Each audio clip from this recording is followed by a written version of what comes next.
बच्चे के हाथ में सेल फोन है, यूट्यूब देख रहा है और देखने के क्रम में बहुत सारे वीडियोस तरह तरह के सामने आ जाते हैं आजकल, अडल्ट वीडियोस। और माँ आती है, झपट कर बच्चे से छीनती है और कहती है तुम्हारे देखने के लायक नहीं है। बच्चा माँ की तरफ देखता है, क्या है ऐसा जो मेरे देखने लायक नहीं है, लेकिन माँ देख रही है, या ना भी देख रही हो तो इसमें सामने आ रहा है तो कुछ इंटरेस्टिंग ही होगा। तो वैसे तो कई ऐप्स हैं, यूट्यूब किड्स आप डाउनलोड कर सकते हैं, क्यू स्टूडियो है, नैनी ऐप है, और गूगल की भी एक family link, Google family link करके भी कई तरह के सेफ्टी मेजर्स हम ले सकते हैं। जैसे बच्चों की हिस्ट्री रिकॉर्ड हो जाती है, जो भी बच्चा यूज़ करता है यूट्यूब वगैरह, तो हम चेक कर सकते हैं कि उसने क्या देखा, टाइम मैनेजमेंट कर सकते हैं। लेकिन मेरे हिसाब से एक कन्वर्सेशन भी बहुत ज़रूरी है कि अगर ये उसके लायक नहीं है तो क्यों नहीं है। तो जब बहुत ही छोटे होते हैं बच्चे, तो जो बात आती है आज के ज़माने में सेक्स एजुकेशन की, अगर हम कन्वर्सेशन में उनके साथ फ्री हैं, फ्रैंक हैं शुरू से ही, और उनको शुरू से ही बता रहे हैं ये सेफ टच, अनसेफ टच तो आजकल कॉमन ही हो गया, स्कूल में भी बताया जाता है। क्लास शायद 2 3 क्या मतलब 2 साल और 3 साल की उम्र के ही बच्चों को आजकल बताते हैं हम, ताकि उनका कोई भावनात्मक और उनका कोई शारीरिक शोषण ना करे। तो उन्हें पता ही होना चाहिए। और उसके अलावा जैसे जैसे उम्र बढ़ती है उनके साथ बच्चों के प्राइवेट पार्ट्स के बारे में भी, और कई बार कुछ लोग उनके निक नेम्स रख देते हैं, और बच्चा बाहर जाकर फ्रेंड से और कुछ निक नेम सुनकर आता तो हम कहते हैं ये गंदी बात कर रहे हैं।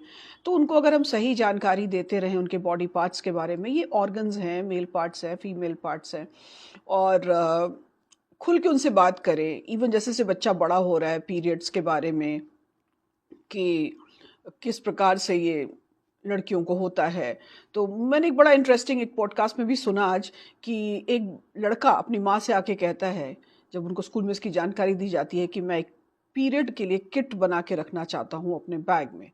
तो माँ कहती है तुम्हें तो इसकी ज़रूरत नहीं पड़ेगी, ये तो लड़कियों को चाहिए। तो वो कहता है अगर मेरे क्लास में किसी और लड़की को कभी ज़रूरत पड़ जाए और वो ना लाई हो वो किट, तो मैं उसे दे दूँ।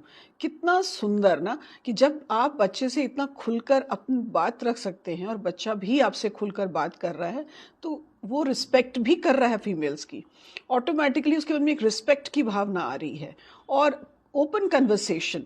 तो जैसे जैसे वो बच्चा बड़ा होगा, जो कि आज कॉमन समस्या है हम पेरेंट्स की, कि मेरा बच्चा अभी दोस्ती बना रहा है, उसकी गर्लफ्रेंड है, उसकी बॉयफ्रेंड है, जबकि उससे पूछिए गर्लफ्रेंड बॉयफ्रेंड क्या है, तो कुछ नहीं है उनके लिए, तो कुछ नहीं है खास, बस फ्रेंड है। और सबके हैं, एक तो मेरे भी एक गर्लफ्रेंड है, मेरी भी एक बॉयफ्रेंड है, मेरा भी एक बॉयफ्रेंड, इस प्रकार से बच्चे बात कर लेते हैं।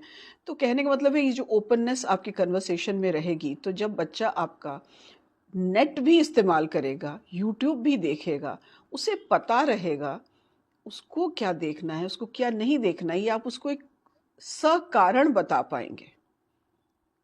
उसकी उम्र के अनुसार उसे देखना है, और छुपी नहीं रहेगी अगर माँ और बच्चे के बीच बात। देखिए पहले ज़माने में जब शायद मैं माँ थी, और तो इतना नहीं था, हम बहुत छुपाकर, हमसे भी रखा जाता था, हमारी माँ वगैरह भी शायद पीरियड्स हुए तब बताया गया कि ये होता है पीरियड।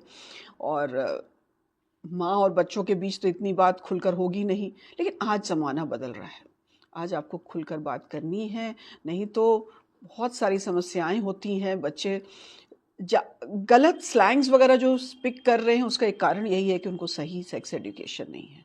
अगर हम खुलकर उनसे पहले ही बात करें, उनको जानकारी देते रहें, तो ये नौबत नहीं आएगी। इस पर बहुत चर्चा होने की ज़रूरत है, और इसको हम डिस्कस भी कर सकते हैं आगे भी। स्कूल वगैरह में तो इस पर चर्चा होती ही है। आजकल तो सेक्स एजुकेशन वगैरह उनके बहुत सारे अ, हिस्सा ही है एक्टिविटीज़ का, जब बच्चों को इसकी जानकारी दी जाती है, और नहीं दी जाती हो तो देनी भी चाहिए, उन्हें ये जानकारी होनी चाहिए। आप क्या कहते हैं, आपके क्या विचार?